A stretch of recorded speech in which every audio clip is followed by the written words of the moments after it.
Espace TV, le 22h.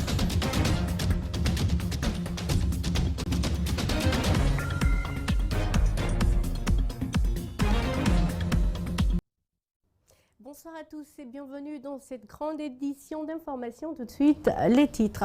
Reconstruire un mieux vers un monde post-Covid-19, c'est autour de ce thème que la Journée mondiale des personnes handicapées a été célébrée ce jeudi 23 décembre 2020 en Guinée. La journée a été marquée par la remise officielle des appareils orthopédiques à quelques handicapés. Nos équipes ont assisté à la cérémonie. Vous suivrez leur compte-rendu. La journée ville morte appelée ce jeudi par l'opposition n'a globalement pas été suivie. Sur le terrain, les citoyens expriment leur indignation et demandent le dialogue entre les acteurs politiques pour une sortie de crise. Et puis la traditionnelle rubrique sport, ce sera dans cette édition. Nous parlerons entre autres de la 5e journée de la Ligue 1 guinéenne de football avec Alcine Baldé.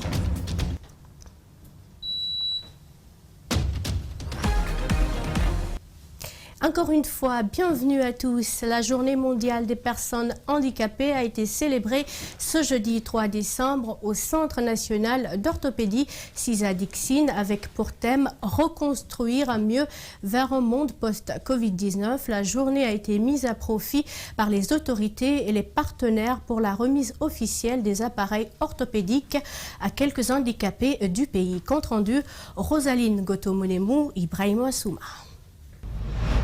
La Journée internationale des personnes handicapées est organisée tous les 3 décembre depuis 1992 par les Nations Unies. En Guinée, cette célébration est à sa 4e édition. L'objectif est de favoriser l'intégration à la vie économique, sociale et politique des personnes vivantes avec un handicap. Ces personnes vulnérables remercient le gouvernement de ses efforts consentis et sollicitent auprès du chef de l'État, entre autres, l'octroi de subventions aux organisations de personnes handicapées et l'engagement à la fonction publique des diplômés en situation de handicap. La nomination des personnes handicapées dans les structures de prise de décision, l'engagement dans la fonction publique.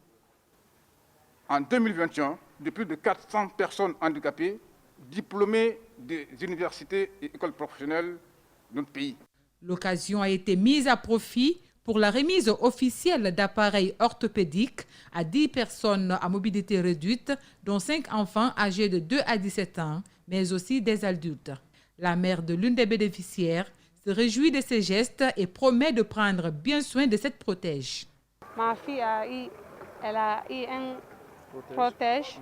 Dieu merci. Je vais la porter en allant à l'école. Donc, je vais bien tenir quoi. La ministre de l'Action sociale et des personnes vulnérables réaffirme la volonté du chef de l'État à accompagner ces personnes en situation de handicap dans leurs différentes recommandations et demande aux bénéficiaires de ces appareils d'en faire bon usage. Nous plaidons pour que les appareils soient régulièrement portés par les usagers. Grâce à la détermination personnelle de Monsieur le Président de la République, je puis vous assurer que la finalisation du processus d'adoption des textes législatifs et réglementaires des requêtes de recrutement à la fonction publique et d'octroi de subventions aux organisations dans les limites des capacités budgétaires font partie des priorités de la nouvelle année budgétaire. Cette célébration a pris fin par la remise d'instruments de musique à un couple d'artistes malvoyants et la distribution de savon de lavage des mains pour la lutte contre le coronavirus. Pendant ce temps, en Guinée, si certains infirmes se livrent à la mendicité pour survivre, d'autres, par contre, s'insurgent contre cette pratique. Mais comment vivent-ils leur infirmité? Quelles sont leurs préoccupations? Mamoudou Bouleri Diallo et Yacouba Traoré ont interrogé quelques-uns pour vous. Suivez leur reportage. Ibrahima Bari n'est pas né avec son handicap. C'est dans son adolescence que sa vie a basculé. Il se souvient de tout.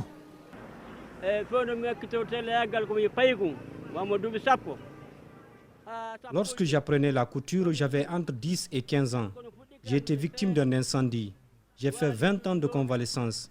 J'ai été hospitalisé 3 fois à Donka. J'ai finalement demandé une amputation. Ils m'ont aidé, j'ai été amputé, et je suis guéri. J'ai repris la couture, mais je n'ai pas pu continuer.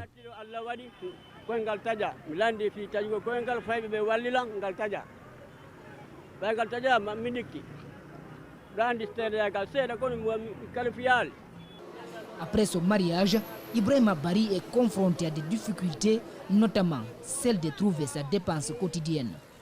Ses proches lui ont alors conseillé de faire de la mendicité.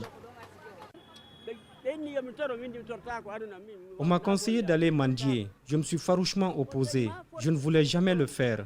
Aujourd'hui, je suis marié, mais je n'ai pas où gagner d'argent. J'ai donc fini par mendier. Mais je le fais malgré moi. Tous les 3 décembre, des engagements sont pris par les autorités pour améliorer les conditions de vie des personnes vivant avec le handicap. Mais cet étudiant de la 2e année lettres modernes pense que le problème est déplacé et donc la solution n'est pas pour demain. En tout cas, ce point sur lequel on se vante de plus pour dire toutes les personnes qui vivent avec handicap, qui ont terminé les études, on va leur faciliter, n'est-ce pas, l'accès à l'emploi. Ça, moi, je ne me félicite pas pour ça. Parce que si 100 personnes handicapées, vous n'allez pas avoir 5 personnes qui ont fini les études. Encourager leur scolarisation. Dans les rues de Conakry, elles sont nombreuses des personnes vivant avec un handicap réduites à la mendicité. Une pratique déshonorante qu'il faut bannir à tout prix, lance Mamadou Yudissal. Comment lutter contre la corruption en Guinée? La société civile vient de se mêler à la dynamique. Elle a présenté ce jeudi un document juridique contenant des recommandations pour endiguer le blanchiment d'argent, une décision qui fait suite au présumé cas de détournement de fonds publics qui gagne ces derniers temps du terrain dans le pays. Justin Leno, Aboubakar Dine Camara. C'est dans un document juridique de 7 pages que la société civile guinéenne alerte les autorités sur le décret du 13 novembre 2020 pris par Alpha Condé dans le cadre de la lutte contre la corruption en Guinée. Du discours à l'acte, il y a assez de choses à faire dans le changement de mentalité, selon Dansa Kourouma. C'est un document de réflexion sur les défis et les enjeux de la lutte contre la corruption en Guinée. Et vous allez avoir l'opportunité de discuter avec nous sur le contenu du texte, de poser des questions. Le CNOSC s'indigne contre des présumés cas de détournement dont le pays est victime ces derniers temps, même s'il n'y a pas encore de preuves incriminant les accusés.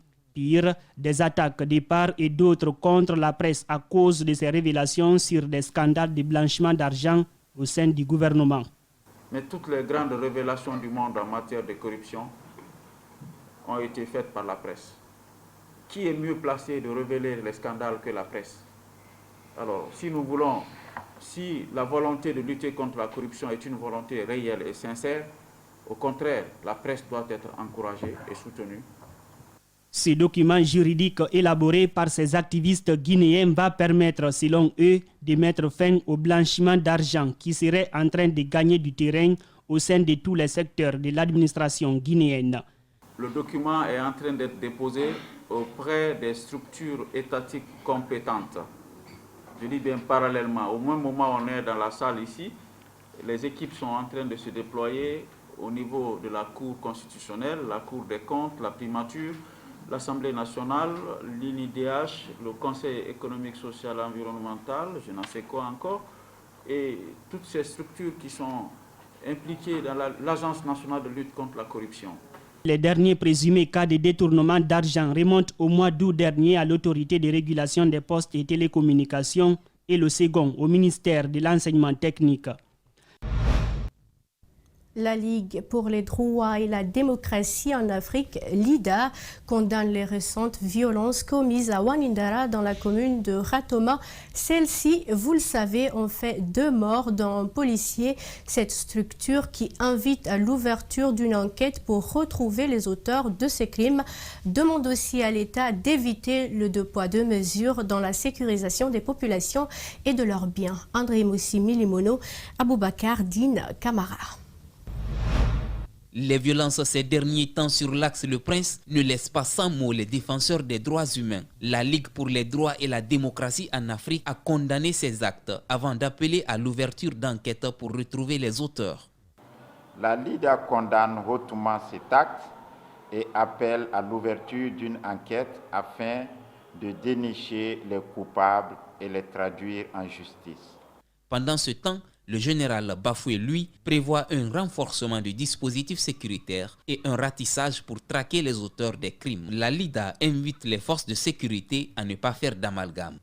Elle appelle l'État à la plus grande vigilance afin de ne pas faire d'amalgame, car dans ce cas, des souffrances injustes et injustifiées pourraient être infligées à des innocents en lieu et place des coupables. Une crise de confiance s'est installée entre les populations et les forces de défense et de sécurité. La LIDA appelle l'État à éviter le deux poids, deux mesures. La LIDA met en garde contre un usage disproportionné de la force, toujours contre-productif en pareilles circonstances et source d'exacerbation des tensions politiques et sociales dans le pays, car le sentiment du deux poids, deux mesures habite les populations. Elle pense que l'État est très prompt à agir vigoureusement quand il est victime et très laxiste quand les agents des forces de sécurité sont accusés de crimes contre elle. Cela crée naturellement un sentiment d'injustice. Elle souhaite que les acteurs sociopolitiques reviennent autour de la table pour une sortie de crise. Dans le même cadre, comment stopper les violences devenues récurrentes en Guinée? La question préoccupe la PJDD, une plateforme de la société civile qui a entamé ce jeudi 3 jours de réflexion sur les causes profondes. À terme, elle s'engage à apporter sa graine en faisant des propositions concrètes aux parties prenantes. Mamadou Kalisso, Ibrahim Assouri, Camara. Une minute de silence à la mémoire de toutes les victimes de violences sociopolitiques en Guinée. Ces jeunes, venus de toutes les régions administratives, ont un seul objectif, proposer aux autorités des solutions concrètes pour arrêter ces scènes de violence qui font régulièrement des victimes. Des jeunes adolescents pour la plupart. De notre engagement pour la démocratie sans violence dans notre pays et pour aller vers une jeunesse sans ethnie, une jeunesse vraiment qui réfléchit par elle-même, comme le disait Dalai Lama, apprenez à penser par vous-même, si vous ne le faites pas, d'autres le feront pour vous. Donc c'est la jeunesse guinéenne qui est réunie là pour réfléchir sur la situation de notre pays. Kankan, autrefois ville hospitalière, est devenu ces derniers temps un foyer de tensions sociopolitiques. Des initiatives sont en cours pour permettre à tous les acteurs concernés de se retrouver autour de la table afin de trouver une solution durable.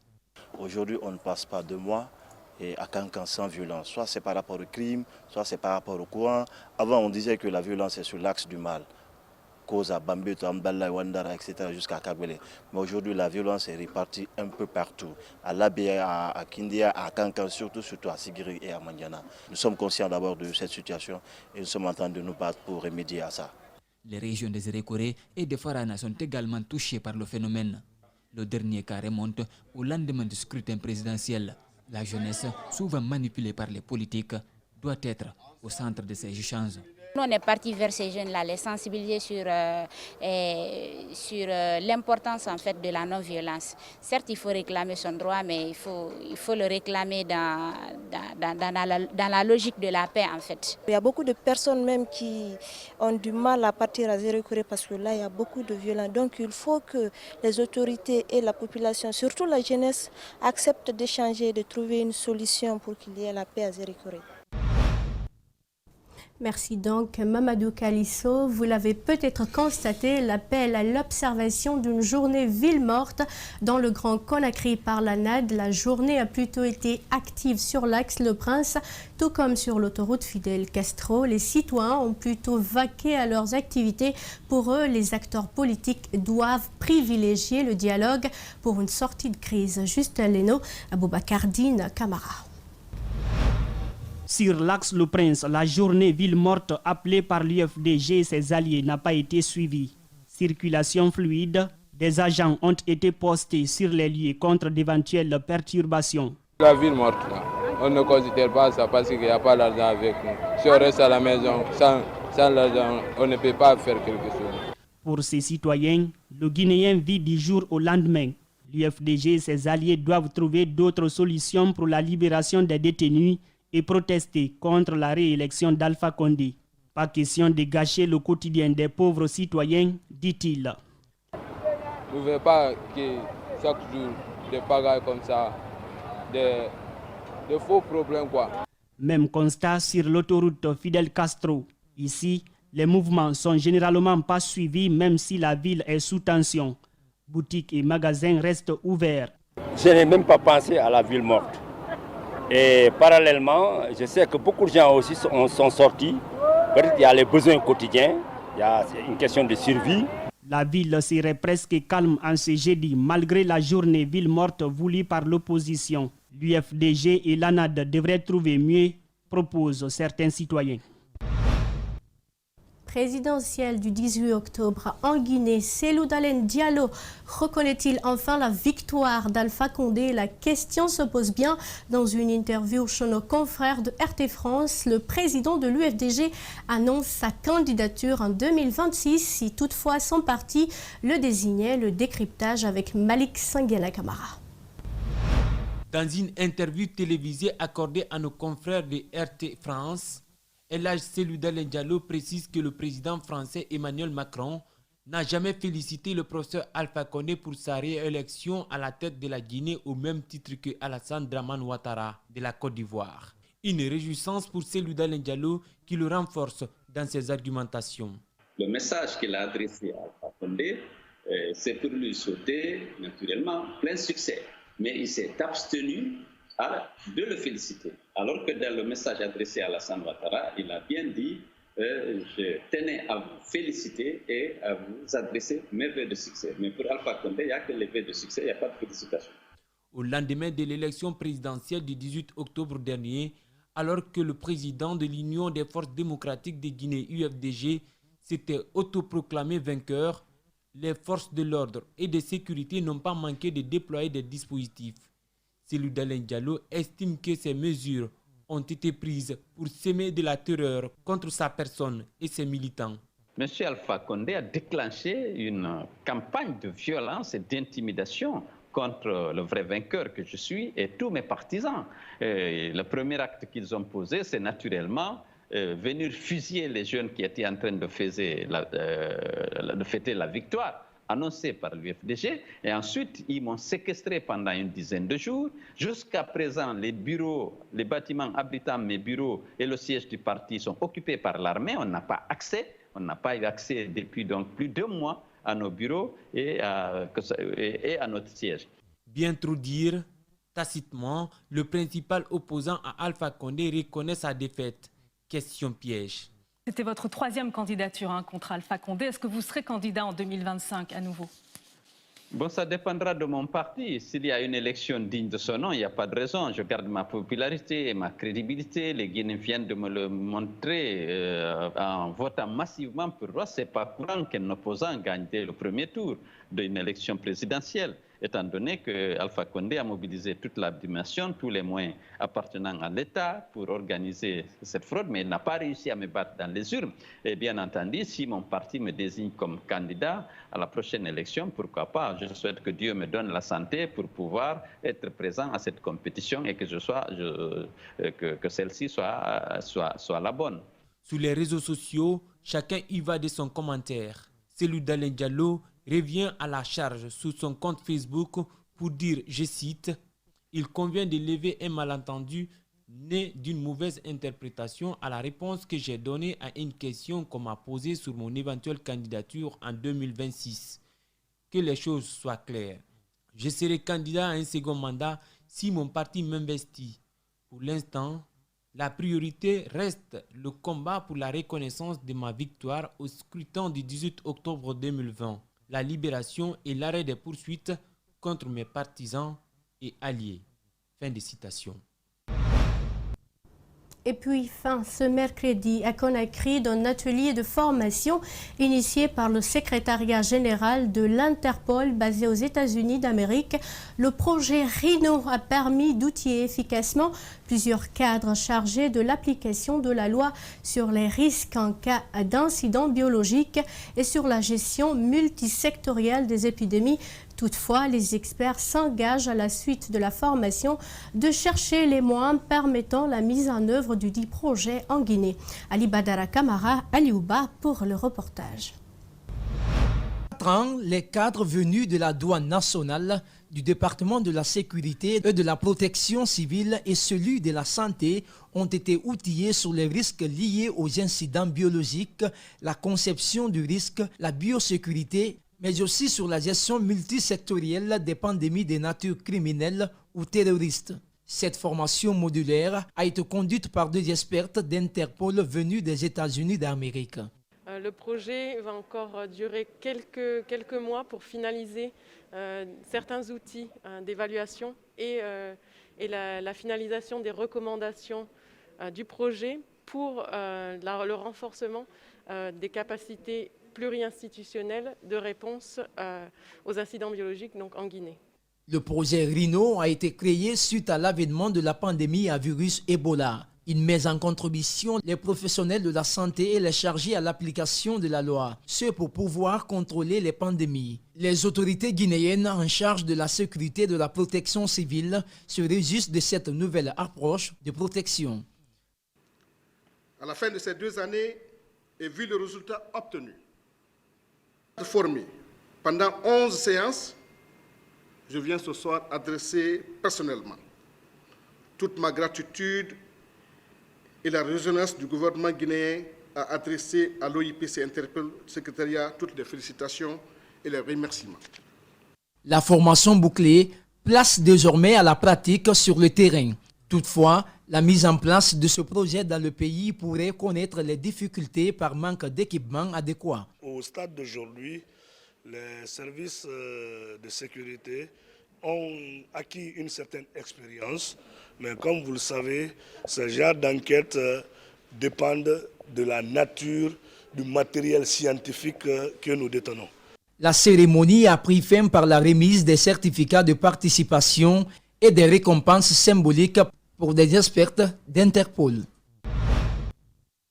50 gardes communales viennent d'être déployés dans la commune de Dixine. L'objectif est d'appuyer la police dans le maintien d'ordre, la sécurisation des marchés et la régulation de la circulation. Cet appui sera aussi dans le cadre de la lutte contre l'insalubrité dans les différents quartiers. El-Seni Bari, Yacouba Traoré. Désormais, vous les verrez dans la circulation, dans les quartiers ou encore dans les marchés de Dixine. Équipés de matraques, de tricycles, ces gardes communaux de Dixine, au nombre de 50, sont déployés dans cette commune. Leur mission, appuyer les services de sécurité dans le maintien d'ordre, lutter contre l'insalubrité et réguler la circulation dans le marché. L'initiative qu'ils ont eue pour créer la police communale l'a dotée du moyen de déplacement ou du moyen de travail. C'est une initiative qui renforce les mairies dans leur développement, parce qu'il n'y a pas de développement sans sécurité. Nous nous mettrons aussi à la base entièrement à leur disposition pour rendre effectif le développement communal à la base. Au total, ce sont 450 agents qui sont déployés dans les 5 communes de la capitale. Ce nombre devrait augmenter en fonction du besoin des circonscriptions. La prise en charge des agents sera faite par la commune. Comme je vous l'ai dit tout à l'heure, la commune sera indépendante et autonome dans sa gestion. Nous allons faire de telle sorte que les communes aient tous les moyens, tous les fonds nécessaires pour qu'ils se prennent non seulement en charge, et aussi prendre les agents qu'ils auront ici. Déjà, ils sont à la tâche avec le grand marché Madina, où les vendeurs sur les artères de la route sont légion. On en parlait hier, les spécialistes de la peau de la clinique dermatologique ont débuté ce jeudi les consultations et traitements cutanés dans la sous-préfecture de Kassa. Cette activité qui prendra fin demain vendredi s'inscrit dans le cadre de la célébration de la journée mondiale de la santé de la peau en Guinée. Bernard Koundouno, Mohamed Alousseni, Camara. Après une journée d'échange autour des maladies liées à la peau au compte de la Journée mondiale de la santé de la peau en Guinée, les spécialistes de cette pathologie se sont rendus ce jeudi à Kassa pour offrir des consultations et traitements gratuits aux personnes atteintes de maladies cutanées. Sur place, plusieurs citoyens attendaient l'arrivée de Dr Ibrahima Traoré et son équipe. Au centre de santé de la sous-préfecture où l'activité s'est tenue, les patients sont recensés, examinés par l'équipe suivante, puis procèdent au traitement. Les produits sont livrés gratuitement. Nous sommes venus ce matin servir la communauté. Et nous consultons gratuitement la population et nous distribuons les produits. Donc toute l'équipe est mobilisée pour cela. Et pour l'instant, les choses se passent bien comme vous le voyez. Donc là, si les produits nous n'avons pas sur place, nous enregistrons ces patients. Et le lendemain, on les programme pour venir prendre les produits. C'est ce que nous avons fait. Mbemba Yansane est victime d'une dermatose qui lui ronge les ongles depuis plus de 2 ans. Grâce à cette campagne de dépistage de Dr Traoré et son équipe, il rentre chez lui avec des produits qui lui sont gratuitement offerts après une consultation. Ce matin, j'ai fait la consultation, ça s'est très bien passé. On m'a donné les produits. Vraiment, je remercie très sincèrement les personnes soignantes. Le choix de la sous-préfecture de Kassa réjouit son premier responsable administratif. Nous arrivons à un moment où les maladies liées à la peau sont vraiment un problème de santé publique à Kassa. C'est également une joie pour moi et tous mes collaborateurs de voir que des gens du reste de Conakry se déplacent pour venir pour une spécialité médicale à Kassa. Depuis avant-hier, je ne cesse de recevoir des femmes qui viennent du Conakry profond pour venir s'informer du passage de cette mission médicale. Les spécialistes de la peau seront à nouveau demain 4 décembre à Kassa pour les consultations et traitements cutanés, ce qui marque la dernière activité pour la célébration de la Journée mondiale de la santé de la peau en Guinée au compte de l'année 2020. À présent, la rubrique sport à travers la 5e journée de la Ligue 1 guinéenne de football qui se poursuivait ce mercredi 2 décembre 2020. Le Horea s'est fait battre par la Flamme olympique. Par ailleurs, le comité d'organisation de la CAN 2025 a quant à lui paraphé une convention avec le cabinet ACGP et PWC. Alceni Baldé pour la synthèse de l'actualité sportive.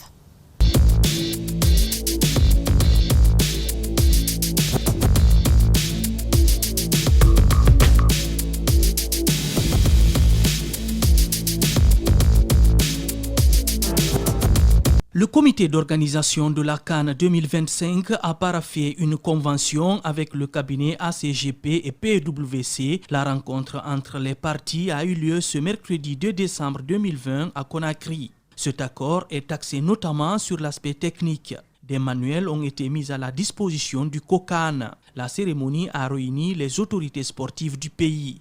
La Guinée, en principe, devrait organiser la Coupe d'Afrique des Nations 2025 si tout va bien.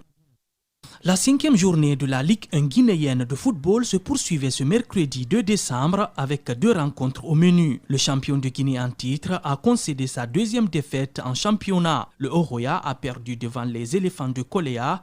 Le club d'Alpha Day Diallo enregistre donc sa première victoire de la saison devant le Oroya Athletic Club de Conakry, qui perd ainsi pour la 2e fois en Ligue 1. Ce, après s'être incliné devant la Flamme olympique.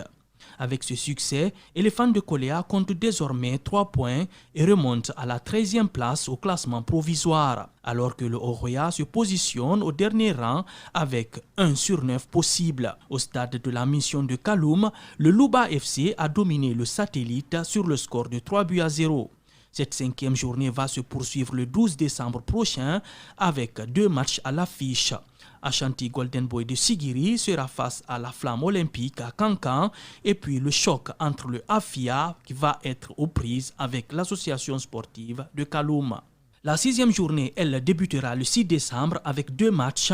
Éléphant de Koléa défiera le satellite et l'Asfag accueille le Sor de Taouya. Un jeune défenseur guinéen signe pour un club égyptien. Idrissa Touré a paraphé un contrat de 3 ans avec Madi Club, une équipe de 3e division égyptienne. Le jeune défenseur a été formé à Johnson Academy de Guinée. Le joueur âgé de 18 ans a évolué à l'Étoile de Guinée, club de Ligue 2, entre 2018 et 2019. Il a été présélectionné avec le Sili Minime en 2016, puis avec les cadets en 2018. Mais Idrissa Touré n'a jamais eu la chance de disputer une compétition majeure avec les différentes catégories du Sili national. Le joueur guinéen pourra cette fois faire étalage de l'étendue de son talent dans une équipe où Idrissa Touré sera le premier étranger à arborer la tunique du Madi Club du Caire. Et désormais 1026 matchs joués et désormais 750 buts ce mercredi en marquant le 2-0 face au Dynamo Kiev en Ligue des Champions.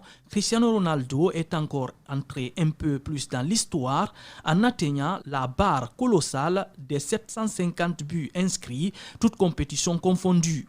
Le quintuple Ballon d'Or intègre le cercle restreint des joueurs ayant inscrit au moins cette bagatelle dans leur carrière. Pour terminer, on va parler de rugby. 11 fédérations africaines de cette discipline vont un peu souffler financièrement. L'association Rugby Afrique a dégagé une enveloppe de 182 millions de francs CFA pour venir en aide à ces fédérations membres. Pour ce faire, 11 instances sur 39 membres bénéficient de ces fonds en vue de la saison 2020-2021. Il s'agit de la Namibie, du Kenya, de l'Ouganda, de la Tunisie, du Zimbabwe, l'Algérie, la Zambie, Madagascar, la Côte d'Ivoire, le Sénégal et le Ghana. Ces fonds sont destinés à favoriser la réussite et la sécurité des préparatifs du redémarrage de la saison 2021. Ce, après une année 2020 difficile à cause du Covid-19. Et voilà qui met fin à cette grande édition d'information. Merci pour votre fidélité. Au revoir.